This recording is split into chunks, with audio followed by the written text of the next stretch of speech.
தானவரும் மாழியமுதம் கடைந்து மந்தரகிரிதன்னில் தாங்கிடவே ஒரு கூனுடைய ஓடு கொண்ட கூர்மாவதாரம் என கோலமுற்றாய் புகழும் ஓங்கிடவே. ஓம் நமோ நாராயணாய நமக. ஸ்ரீமதே ராமானுஜாய நமக. ஸ்ரீமதே நாராயணாய சரணம் சரணம் பிரவர்த்தே. ஓம் நமோ வராக மகாதேசிகாய நமக. இப்போது முதல் அவதாரமான மத்ஸ்யாவதாரத்தை நம்ம பார்த்துட்டோம். மத்ஸ்யாவதாரம் கதையை கேட்டுட்டோம். இப்போது இரண்டாவது கதை, இரண்டாவது அவதாரம் கூர்மாவதாரம். கூர்மம் அப்படின்னா ஆமை. நம்ம ஏற்கனவே நான் சொன்னேன், கூர்மா மத்ஸ கூர்ம வராக நரசிம்ம இந்த 4 அவதாரமும் முதல் யுகத்திலே நடந்துடுத்து. கிருதயுகம் அப்படிங்கிற முதல் யுகத்திலே நடந்துடுத்து. அதனால் இப்போது மத்ஸ்யாவதாரத்துக்கு அடுத்தாப்பில் இருக்கக்கூடிய கூர்மாவதாரத்தை பற்றி பார்க்க போகிறோம். கூர்மம் அப்படின்னாக்க ஆமையத்தான் சொல்கிறது.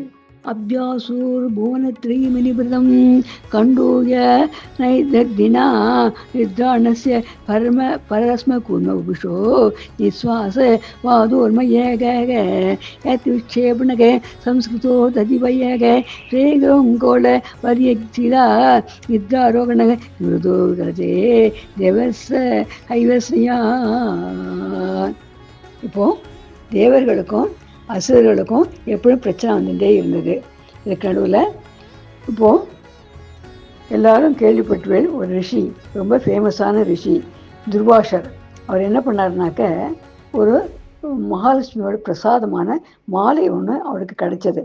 அந்த மாலையை கொண்டு போய் இந்திரன்கிட்ட கொடுத்தார். அந்த இந்திரன் என்ன பண்ணான் தெரியுமா, அவனோட யானைக்கு அந்த மாலையை போட்டான். துர்வாசா சுரவனி தாப்த திவ்யமால்யா ஸ்ராயக சய உவதாய தத்த பூயக நாகேந்திர பிரதிமிதே சசாப சக்கரம் காயுஷாந்தி ஸ்வரிதரக தேவ தாம்ச ஜானாம். அந்த யானைக்கு அந்த மாலையை போட்டான். அந்த யானைக்கு அதோட மகிமை தெரியலை. அது என்ன பண்ணிட்டு அதை காலில் போட்டு மிதிச்சிடுச்சு. உடனே துர்வாசனுக்கு பயங்கரமான கோவம். நமக்கு எல்லாம் தெரியும் இல்லையா, துர்வாசர் ரொம்ப கோபத்துக்கு பேர் போனவர். உன்னோட ஐஸ்வர்யங்களை அழிஞ்சு போட்டோம், நீ கஷ்டப்படணும், நீ திண்டாடணும் அப்படின்னு சொல்லிட்டு அவர் சாபம் கொடுத்துட்டார். உடனே அவனுக்கு அவங்ககிட்ட இருந்த இது எல்லாமே அழிஞ்சு போயிடுச்சு. ஏற்கனவே தேவர்களுக்கு பிரச்சனை, அசுரர்களால் பிரச்சனை இருந்துகிட்டே இருந்தது. ஏன்னாக்க தேவர்களுக்கு குரு பிரகஸ்பதின்னு பேர். தேவகுரு பிரகஸ்பதி, அதான் நம்ம குரு பகவானை சேவிக்கணும் இல்லையா, அவர் தான் தேவகுரு. அசுரர்களோட குரு நம்ம சுக்ராச்சாரியார் அப்படின்னு வெள்ளி கிரகம் சுக்ராச்சாரியன் சேவிக்கணும் இல்லையா, அவர் தான் அசுரகுரு. இப்போது குருவோட பர்மிஷன் இல்லாமல், அவரோட அனுமதி இல்லாமல், அவரோட ஆலோசனை இந்த காரியம் செய்ய மாட்டார். அப்படி செஞ்சாக்க அவளுக்கு அந்த காரியம் சித்திக்காது, ஜெயிக்காது.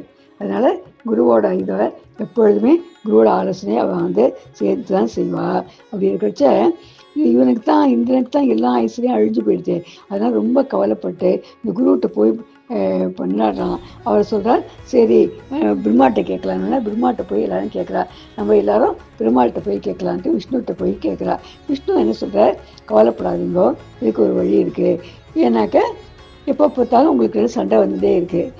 தேவகுரு என்ன பண்ணுறார், உங்களை இது பண்ணுறார், அதனால் சண்டை நடந்துக்கிறது அவனால் தடுக்க முடியல, சண்டை வந்துருக்கு. அசுரகுருவுக்கு ஒரு மந்திரம் தெரியும், வீரசஞ்சீவினி அப்படிங்கிற மந்திரம் தெரியும். அந்த மந்திரத்தை சொல்லி அவன் அசுரர்கள் செத்தா கூட அவளை பொழிக்க வச்சிடுறா. அசுரர்களுக்கு பலம் ஜாஸ்தி அவங்கள விட, அதனால் அவங்க நல்லா சண்டை போடுறாங்க. அதனால் அவங்களே ஜெயிச்சுட்டு இருக்காங்க. இதுக்கு நான் ஒரு வழி பண்ணுறேன், உங்களுக்கு சாகா வரம், நீண்ட ஆயுள் கிடைக்கிறாப்புல ஒரு ஏற்பாடு பண்ணுறேன் அப்படின்னு சொல்லிட்டு இப்போ திருப்பார்கடலுக்கு தேவர்களையும் கூட்டிட்டு அசுரர்கள் நீங்கள் அசுரர்களோட சமாதானிக்கோங்க, தேவர்கள் போய் அசுரர்கள் சமாதானமாக இருக்கிறாப்புல இருந்துக்கோங்க. இப்போ எல்லாரும் திருப்பார்கடலுக்கு வாங்கோ. அங்கே மந்திரமலையை நடுவில் வச்சு வாசி பாம்பை கயிறா வச்சு அப்படியே கடைஞ்சாக்க அது அமிர்தம் கிடைக்கும். அதை வச்சு உங்களுக்கு நான் லாங் லைஃப் கொடுக்குறேன் அப்படின்னு பெருமாள் சொல்கிறார். சரின்னு சொல்லிட்டு தேவர்கள் போய் அசுரர்கள்ட்ட போய் சமாதான உடன்படிக்கை கூட்டணி வச்சுக்கலாம், வாங்க நான் உங்களோட இது பண்ணிட்டோம், 2 பேர் சமரசமாகிக்கலாம், கூட்டணியாக இருந்துக்கலாம் வாங்கோ அப்படின்னு சொல்லிட்டு கேட்டோடனே முதல்ல அவள் மாட்டேன்றா. சரி உங்களுக்கும் பங்கு உண்டு அதில் கிடைக்கிறதுல அப்படின்னோடனே சரி அப்படின்ட்டு அவள் வந்து அக்செப்ட் பண்ணிடுறா. அக்செப்ட் பண்ணிட்டு சரி இப்போது மந்திரமலையை தூக்கிட்டு வரணுமேன்னு சொல்லிட்டு தேவர்கள் அசுரர்கள் எல்லாரும் போகிறா.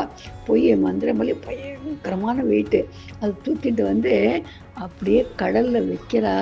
வச்சா லவக்கன்னு சாஞ்சிடுச்சு. கடலில் வைக்கிறதுலே கடல் தூக்கிட்டே வர முடியல. அப்போ பாதியில் அவள் தூக்கிட்டு வரத்துக்குள்ளே திண்டாடி திணறி போகிறார். அப்புறம் பார்த்தா பகவான் என்ன பண்ணுறார், தன்னோட கருடனை அனுப்புகிறார். கருடன் அதை அனாயாசமாக தூக்கிட்டு ஒரு இழந்த பழத்தை எப்படி தூக்கிட்டுறாரோ அந்த அளவுக்கு கேர்ஃபுல்லாக அனாயாசமாக ரொம்ப சாதாரணமாக தூக்கிட்டு வந்து கடலில் வைக்கிறார். கடலில் வச்சாச்சு. அப்புறம் வாசிகை பாம்பு அது தூக்கிட்டு வந்து வாசிகை பாம்பை கையில் நடுவில் அப்படி சுற்றி விடுறா. 3-4 சுற்றி கடையலாம் அப்படின்னு பார்க்குறச்ச அப்புறம் கீழே ஒரு ஹோல்டு வேணுமே. ஹோல்டுக்கு என்ன பண்ணுறது, அப்போவும் மலை சாயிறது என்ன பண்ணுறதுன்னு கேட்கச்ச பெருமாள் கவலைப்படாதீங்கன்னு சொல்லிட்டு ஒரு பெரிய ஆமைன்னு அவ்வளோ பெரிய ஆமை 10 லட்சம் மைல் தூரத்துக்கு பெரிய ஆமை. 10 மைல் இல்லை 10 லட்சம் மைல் தூரத்துக்கு ஒன்று பெரிய ஆமை அப்படியே ஊந்து வருது.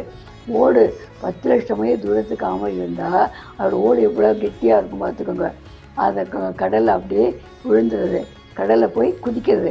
அந்த ஆமை மேலே இந்த மலையை தூக்கி வச்சு அப்படியே கடையிறாங்க. ஒரு பக்கம் தேவர்கள் ஒரு பக்கம் அசுரர்கள் கடையெல்லாம் ஆரம்பிக்க போகிறா. தேவர்கள்ட்ட பெருமாள் சொல்கிறார், நீங்கள் வந்து தலைப்பக்கம் போங்கோ, அசுரர்கள்லாம் வந்து வால் பக்கம் போகட்டும் அப்படின்றார். உடனே அசுரர்கள் என்ன நாங்கள் பலம் இல்லாதவளா, நாங்கள் தான் பலசாலிகள், நாங்கள் தான் தலைப்பக்கம் தான் போவோம், தேவர்கள் வால் பக்கம் போட்டோம் அப்படின்னு அவங்க சண்டை போடுறா. பெருமாளுக்கு அவங்க இப்படி செய்யாதனா அதைத்தான் செய்வாங்கன்னு தெரியும். அதனால தான் அவங்களுக்கு தலைப்பக்கம் கொடுக்குற ஐடியா தான் பெருமாளுக்கு. ஆனால் நீ தலைப்பக்கம் போனாக்க அங்கே வால் பக்கம் போகணும்னு சொல்லுவாங்க இல்லையா, அதனால அவங்களே தலைப்பக்கம் அனுப்பிச்சாச்சு. தேவர்கள்லாம் வாசிகை பாம்போட கால் பக்கம் போகிறா. இப்போ வந்து இந்த பக்கம் அசுரர்கள், தலைப்பக்கம் அசுரர்கள், கால் பக்கம் தேவர்கள் அப்படியே இந்த மலையை கடைய ஆரம்பிக்கிறா. பார்த்தா அந்த வலி தாங்கலை. மலையை உடம்புல பட்டால் எப்படி இருக்கும் வலி இந்த பாம்புக்கு, 2 பேருக்கும் இழுக்குது, வலி தாங்கலை. கதறினா வாயில் இந்த கண்ணு அப்படியே ஜுவாலை, ரத்த ஜுவாலை அப்படியே இந்த விஷமாக கக்கிறது. விஷமாக கக்கி அப்படி கடல் பக்கம்லாம் அப்படி ஃபுல்லாக ரத்தமாக ஆயிடுறது. அப்போ பார்த்தா எல்லோரும் என்ன பண்ணுறது, இப்படி ஆயிடுதே அப்படின்னோடனே பரமசிவன்கிட்ட போய் கேட்குறாரு. தேவர்கள் கொஞ்சம் பேர் போய் கேட்குறா. உடனே கவலைப்படாத, நான் வந்து ரசிக்கிறேன் அப்படின்னு சொல்லிட்டு பரமசிவன் அந்த இடத்துக்கு வரார். வந்து அப்படியே அந்த விஷத்தை எடுத்து அப்படியே லபக்குன்னு வாயில் போட்டுருந்தார்.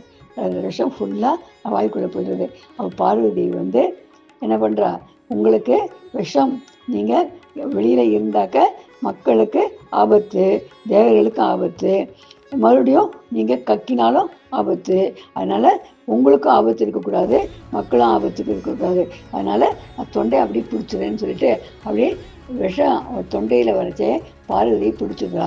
பிடிச்சனால்தான் அதுக்கு நீலகண்டன் அப்படின்னு பேராயிடுச்சு. அதனால நீளமாக விஷத்தோட பாதிப்பினால் நீளமாக அரிச்சு போயிடுறது அந்த இடம். அதனால நீலகண்டன் அப்படின்னு பேரில் அவர் இருக்கார்.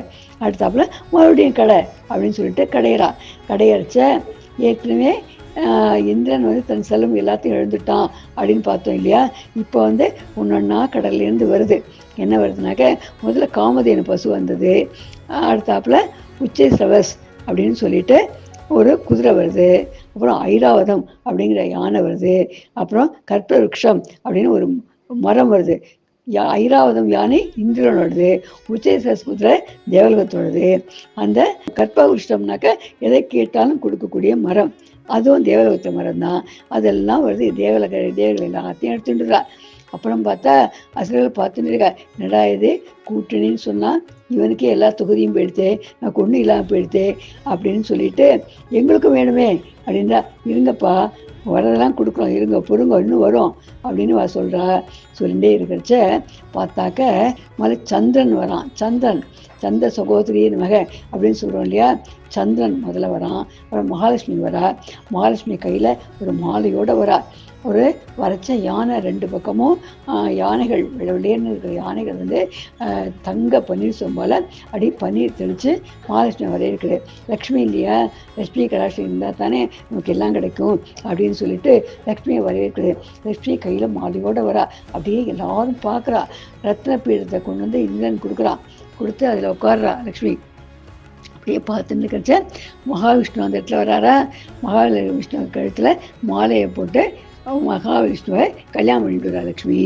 அடுத்தப்பல மறுபடியும் கடைய பார்த்தா ஒரு தக தக தக தகன்னு ஒரு பாத்திரத்தை எடுத்துக்கிண்டு அமிர்த கலசை எடுத்துக்கிண்டு அதுலேருந்து தன்வந்திரி அப்படின்னு பெருமாள் வர்றார். தன்வந்திரி பெருமாள் நமக்கு எல்லாருக்கும் தெரியும். தன்வந்திரி பெருமாள் தான் நமக்கு வியாதி வந்தாக்க எல்லாரும் வேண்டிக்கணும் இல்லையா, தன்வந்திரி காயத்ரி சொல்லி வேண்டிக்கிறோம். தன்வந்திரி பெருமாள் நமக்கு வியாதியை குணம் பண்ணுவார். அது ஏன்னாக்க அவர் கையில் அமிர்த கலசத்தோடு தோன்றினார் இல்லையா, அதனால அவர் கையில் இருக்கிறது அமிர்த கலசம். இன்னொன்று ஒரு மரவட்டை பாம்பு, அதாவது ஒரு சின்ன பாம்பு மாதிரி ஒன்று இருக்கும், ஆனால் பாம்பு கிடையாது, அது அட்டை பூச்சிம்பா. அந்த காலத்துலாம் ரத்தத்தை சுத்திகரிக்கிறதுக்கு என்ன பண்ணுவாங்கனாக்க விஷமில் கொடுக்குற விஷம் உடம்புல அப்படியே பாஞ்சுட்டுனாக்க அந்த அட்டை பூச்சியை விட்டாக்க அது அப்படியே விஷத்தை உள்ள பூச்சி ரத்தத்தெலாம் எடுத்துரும். ஏன்னா இந்த காலத்தில் டயாலிசிஸும் பண்ணுறாப்புல அந்த காலத்தில் இந்த அட்டைப்பூச்சியை விட்டாக்க அது அப்படியே உடம்புல இருக்கிற ரத்தத்தெலாம் உறிஞ்சி எடுத்துரும், அது விஷம்லாம் வெளியில் வந்துடும். அதனால தான் ஒரு கையில் அட்டைப்பூச்சியும் இன்னொரு கையில் அமிர்த கலசத்தோடையும் தன்வந்தி பகவான் வர. தன்வந்தி பகவான் வந்த உடனே ஆஹா எங்களுக்கு தான் அப்படின்ட்டு இந்த அசுரர்கள்லாம் அந்த அமிர்த கலசத்தை தூக்கிட்டு ஓடுறா. என்னடா இது கஷ்டப்பட்டது நமக்கு பிரயோஜனம் இல்லாமல் போயிடுச்சு அப்படின்னு தேவர்கள்லாம் பார்த்து முழிச்சுட்டு இருக்கா. அப்போ பெருமாள் சொல்கிறார், கவலைப்படாத நான் பார்த்துக்கிறேன் அப்படின்னு சொல்கிறார். சொன்ன உடனே அந்த சமயத்தில் அவரே ஒரு மோகினி அவதாரம் இருக்கார். மோகினியாக்க ஒரு பெண் உருவா பெருமாள் வர்றார். பத்தியா பெருமாளுக்கு ஏகப்பட்ட அவதாரம் உண்டுன்னு சொல்லியிருக்கேன் இல்லையா ஏற்கனவே. அதில் ஒன்று தன்வந்திரியும் பெருமாள் தான், இந்த மோகினியா பெண்ணா வர்றதும் இந்த பெருமாள் தான். அவர் என்ன பண்ணுறாருனாக்க, நீங்கள் தேவர்கள் அசுரர்கள் 2 பேரும் வாங்கோ, நான் இதை பகிர்ந்து கொடுக்குறேன், என்கிட்ட கொடுங்கோ, என்ன நம்பர் தானே, நம்பர் இல்லையா எல்லாரும் அப்படின்ட்டு கேட்குறா. உடனே அசுரர்கள்லாம் என்ன பண்ணுறா, ஆஹா அழகான பெண் வராளே யாருன்னே தெரியலையே அப்படின்னு அவளோட அழகில் அப்படியே அவெல்லாம் என்ன பண்ணுறதுனே அவளோட சுயநினைவே இல்லாமல் இந்தான அமிர்த கலசத்தை அவள்கிட்ட கொடுத்துட்றா. அந்த பெண் யாருன்னே தெரியல, அமிர்த கலசத்தை கொடுத்துட்றா. சரின்னு 2 பேரும் 2 தேவர்கள் ஒரு லைன் அசுரர் ஒரு லைன் அப்படியே உட்காருங்கோ அப்படின்னு சொல்லிட்டு அப்படியே உட்காந்துருக்கா. அந்த நேரத்தில் என்ன பண்ற, மோகினி பெண்ணான இந்த பெருமாள் நானே பரிமாறுறேன் அப்படின்னு சொல்லிட்டு 2 பக்கமும் உட்கார வைக்கிறா. பார்த்தா இந்த பக்கம் கரண்டியை மட்டும் காமிக்கிறா, அந்த பக்கம் அவளுக்கு இதை கொடுக்குறா. ஒரு பக்கம் கரண்டியை மட்டும் காமிக்கிறா, அடுத்த பக்கம் அமிர்தத்தை கொடுக்குறா. தேவர்களுக்கு மட்டும் அமிர்தம் கிடைச்சது, அசுரர்களுக்கு ஒன்றும் இல்லை. கடைசியில் பாத்திரமே தீர்ந்து போகுது. அந்த சமயத்தில் சர்பானு அப்படின்னு ஒரு அசுரன் என்ன பண்ணான் தெரியுமா, அவன் தேவர்கள் வரிசையில் சூரியனுக்கும் சந்திரனுக்கும் நடுவில் உட்காந்துட்டான். உட்காந்து எனக்கு வேணும் அப்படின்ட்டு நான் தேவன் தான் அப்படின்னு தேவர்களாட்டம் வேஷம் போட்டு உட்காண்டான். ஆனால் அவன் அசுரன் அப்படியே உட்காண்டானா, உட்காண்ட கொஞ்சம் சாப்பிட்டான். அதனால்தான் அவன் என்ன பண்ணிடுறார், பெருமாள் விட்டுடுறார். விட்ட உடனே அவன் பாதி 2 பீஸா போயிடறான். 2 பீஸா போடுறதுனால்தான் அது 2 தான் ராகு கேது. ஆக்சுவலி முதல்ல கிரகங்கள் 7 தான், ராகு கேது வந்ததுனால்தான் 9 கிரகம்னு ஆச்சு. இப்போ அமிர்த கலசத்தில் அமிர்தத்தை உண்டார்கள் இல்லையா, தேவர்கள் உண்டதுனால அவர்கள் லாங் லைஃப், அவளுக்கு மூப்பு இருக்காது, வயசாகாது, அவங்க என்னைக்கும் ஒரே மாதிரி இருப்பாங்க, பசி இருக்காது, தாகம் இருக்காது. அதுக்காக அமிர்த கலசத்தை கொண்டு பெருமாள் அவளுக்கு கொடுத்தார் அப்படிங்கிறது. ஏன்னா தேவர்களுக்கும் அசுரர்களுக்கும் கிடைச்ச ஒரு போராட்டத்தை நிறைவு செய்யணுங்கிறதுக்காக பெருமாள் எடுத்த அவதாரம் கூர்மாவதாரம். இந்த கூர்மாவதாரத்தில் நம்ம என்ன தெரிஞ்சுக்கணும்னாக்க, 5 புலன்களையும் அடக்கி எப்படி ஆமை எப்படி செயல்படுதோ, மற்ற தன்னை காக்க வச்ச தன்னை காப்பாற்றிக்கிறதுக்காக, மற்ற எதிரிகளிருந்து காப்பாற்றிக்கிறதுக்காக 5 புலன்களை தன் உள்ளுக்குள்ளே ஒடுக்கிக்கிறது இல்லையா, ஒடுக்கின்னு அப்படியே ஓட்டுக்குள்ளே அப்படியே இருக்கிற இடமே தெரியாமல் இருக்கும்.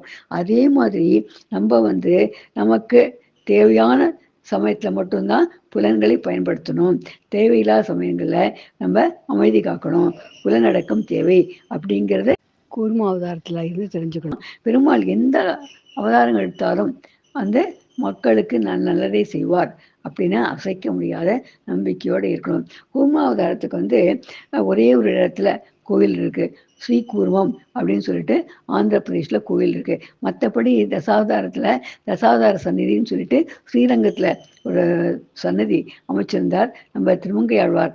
இங்க ஸ்ரீரங்கத்துல இருந்த சமயத்துல ஒரு சன்னதி அமைச்சிருந்தார்.